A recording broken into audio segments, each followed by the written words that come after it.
Your Subaru won't start. You're in a parking lot. You're on the side of the road. You're late for work. You're miles from the nearest town. And your Subaru is completely dead. No crank, no click, no response at all. Or maybe it cranks, but won't fire. Or fires briefly and immediately dies. Most people in this situation do exactly one thing: call a tow truck and wait. But 80% of Subaru no-start situations can be diagnosed and resolved on the spot with nothing more than basic tools, a methodical approach, and the knowledge I'm about to give you: dead battery, flooded engine, failed fuel pump relay, bad ground connection, immobilizer glitch. Each of these can leave your Subaru completely unresponsive, and each has a specific resolution that doesn't require a tow truck or a mechanic. What separates the owner who's back on the road in 20 minutes from the one waiting 2 hours for a tow truck is nothing more than knowing what to check and in what order. Today, I'm giving you the complete no-start diagnostic sequence for Subarus, step by step. No diagnostic equipment required, applicable to every Subaru from the late 1990s through current production. Let's get into it. The 60-second assessment. Before touching anything under the hood, spend 60 seconds gathering information. What you observe determines where to start. What does the car do when you turn the key? Nothing at all. No click, no crank, no lights dimming, dead battery or complete loss of electrical connection. Single heavy click, starter solenoid engaging but motor not spinning, failed starter or severely discharged battery, rapid clicking, battery has some charge but insufficient for starting, classic weak battery, cranks normally but won't fire, fuel or ignition problem, cranks and fires briefly, then immediately dies, fuel delivery issue or immobilizer problem. Write down exactly what you observed. This classification determines everything that follows. Scenario 1. Nothing at all. Complete electrical silence. No click, no crank. Dash lights dim or absent. Complete loss of electrical power. Step 1. Check the battery terminals. Pop the hood and locate the battery. Grab each terminal and try to twist it by hand. If either terminal moves at all, you found your problem. A loose terminal creates intermittent electrical contact that produces exactly this symptom. If you find a loose terminal, tighten it firmly and attempt to start. Now look for corrosion. White, blue, or greenish crystalline buildup around either terminal. Heavy corrosion creates resistance that prevents adequate current flow. If you find corrosion, pour water slowly over the terminal to dissolve deposits. Use a wire brush, toothbrush, or crumpled aluminum foil to scrub clean. Reconnect firmly and attempt to start. Step 2. Check the ground connections. Subaru electrical systems have two critical ground connections beyond the battery negative terminal: a ground strap from the battery negative to the engine block, and a ground strap from the engine block to the chassis. Locate both and confirm they're tight at every connection point. A failed engine ground is a surprisingly common cause of complete electrical silence and is frequently overlooked because people focus exclusively on the battery terminals. Step 3. Battery condition check without a voltmeter. Turn on the headlights. Are they normal brightness, very dim, or completely off? Normal brightness with no start. Battery has charge. Problem is in the starting circuit. Very dim. Battery severely discharged or failing. Nothing. Complete battery failure or broken connection. Scenario 2. Single click or rapid clicking.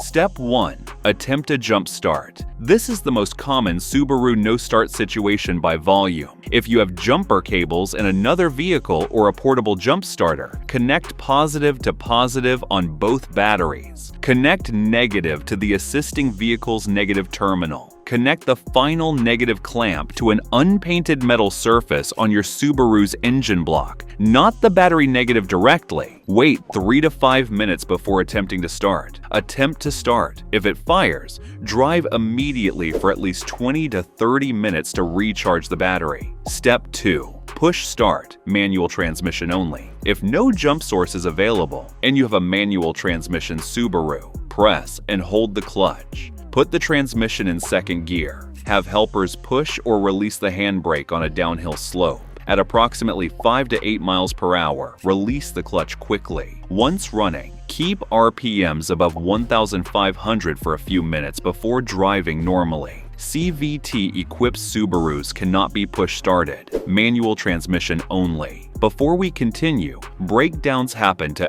every Subaru owner eventually, but the right maintenance foundation dramatically reduces how often they happen. I've documented the complete preventive system in the 500,000-mile car maintenance blueprint, link in the description. Scenario 3. Cranks but won't fire. The engine turns over normally but never catches. The starting system works. The problem is fuel, ignition, or both. Step 1. Clear a flooded engine.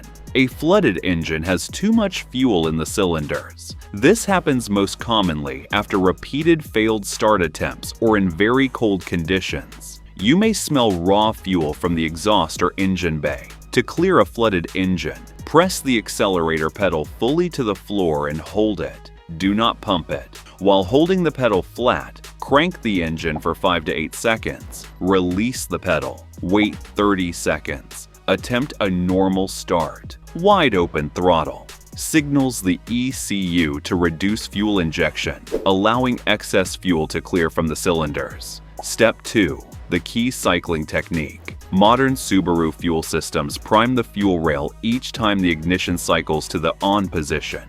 Multiple prime cycles can sometimes build enough pressure for starting when fuel pressure is dropped. Turn the key to the on position, but do not crank. Wait 3 seconds. Listen for the brief fuel pump hum. Turn the key to off. Repeat this cycle 5 to 6 times. On the final cycle, attempt to start normally. This technique won't fix a truly failed fuel pump, but can resolve situations where pressure has dropped from extended sitting or a marginally weak pump.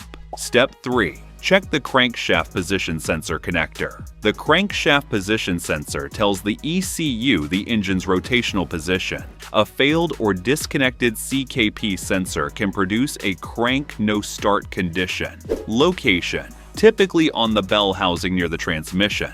Look for obvious physical damage, a disconnected wiring harness, or a connector pulled partially free of the sensor body. A partially disconnected CKP sensor connector is a surprisingly common roadside no-start cause, particularly on older Subarus where heat cycling and vibration have weakened the connector retention over years of use. Reconnecting it has resolved no-start situations on the side of the road more times than most people realize. Scenario 4. Starts then immediately dies.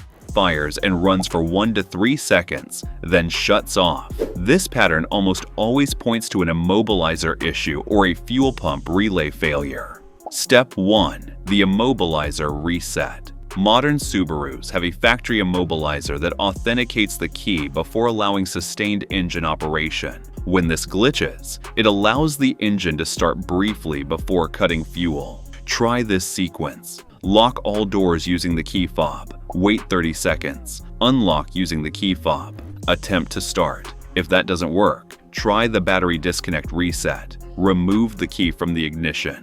Disconnect the battery negative terminal. Wait 5 full minutes. Reconnect the battery. Attempt to start. This resets the immobilizer module and resolves authentication glitches in a significant percentage of fires then dies cases. Step 2. Check the fuel pump relay. The fuel pump relay controls power to the fuel pump. When it fails, the engine fires briefly on residual fuel rail pressure, then immediately dies as that pressure drops. Locate the fuel pump relay using your owner's manual fuse diagram. It's typically in the fuse and relay box under the hood. Pull the fuel pump relay and compare it visually to other identical relays in the same box. Swap it with an identical relay from a non-critical circuit to test. If swapping the relay resolves the problem, you've identified the failure. A fuel pump relay is a $10 to $20 part available at any auto parts store. Scenario 5. All physical checks. Normal. The ECU reset. When everything physical checks out and your Subaru still won't start, a full ECU reset is the last diagnostic step before accepting that professional help is needed. Modern Subaru ECUs occasionally develop corrupted memory states after battery disconnection events or repeated failed start cycles that prevent normal operation. Full ECU reset procedure. Turn the ignition off. Disconnect the battery negative terminal completely. Wait a minimum of 15 minutes, not 5 minutes. A full 15 minutes allows capacitors throughout the electrical system to fully discharge. While waiting, press and hold the brake pedal for 10 seconds to drain residual charge faster. Reconnect the battery negative terminal. Without starting, turn the ignition to the on position and wait 30 seconds for all systems to initialize. Turn the ignition off. Wait 10 seconds. Attempt to start normally. This procedure has resolved otherwise inexplicable no-start conditions on Subarus ranging from late 1990s legacy wagons to current-generation Crosstreks in situations where every component tested functional, but the car refused to start. The emergency tool kit. None of this requires professional tools, but a small kit in your car makes everything faster. Portable lithium jump starter, $50 to $80. The single most useful tool for Subaru no-start situations, unlike jumper cables, requires no second vehicle. Terminal cleaning brush, $5. Resolves corrosion issues in seconds. Basic screwdriver set, accessing fuse boxes, relay panels, and connections. Work gloves, protects against battery acid exposure. Flashlight or headlamp. Engine bay diagnostics at night. Printed fuse box diagram. Most owners don't have the manual accessible. Print yours now and keep it in the glove box. Total kit cost, $30 to $80 depending on whether you choose a portable jump starter. The return on that investment materializes the first time it gets you back on the road, instead of waiting 2 hours for a tow. When to call the tow truck. This sequence handles the majority of Subaru no-start situations, but some require professional diagnosis. Call for help if the engine cranks, but makes a loud metallic knocking or grinding noise. Internal mechanical damage that continued cranking will worsen. You smell burning electrical smell from anywhere in the vehicle. Shut everything down immediately. You see fluid actively pouring from under the car while cranking. You've worked through the entire sequence and nothing has produced any change. The failure is beyond roadside diagnosis without professional equipment. You're in an unsafe location where extended roadside work isn't practical. The bottom line. When your Subaru won't start, work the sequence. Complete silence. Check battery terminals for looseness and corrosion. Check ground connections to engine block and chassis. Single or rapid clicking. Jump start using cables or portable jump starter. Push start on manual transmission models only. Cranks, but won't fire. Clear a flooded engine with wide open throttle crank. Cycle the key 5 to 6 times to prime fuel pressure. Inspect CKP sensor connector for disconnection. Fires and immediately dies. Reset the immobilizer via key fob lock unlock cycle or battery disconnect. Check and swap the fuel pump relay. All checks normal, still won't start. Perform the full 15-minute ECU reset procedure. Keep a basic emergency kit in the vehicle. Portable jump starter, terminal brush, screwdriver set, flashlight, printed fuse diagram. The difference between waiting 2 hours for a tow and being back on the road in 20 minutes is nothing more than knowing the sequence and working through it calmly. And if you want to build the maintenance foundation that prevents most of these no-start situations from ever happening in the first place, check out the 500,000-mile car maintenance blueprint in the description. If you found this video helpful, be sure to watch this next video as we're sharing insider tips to help you cut repair costs and keep your car running like new.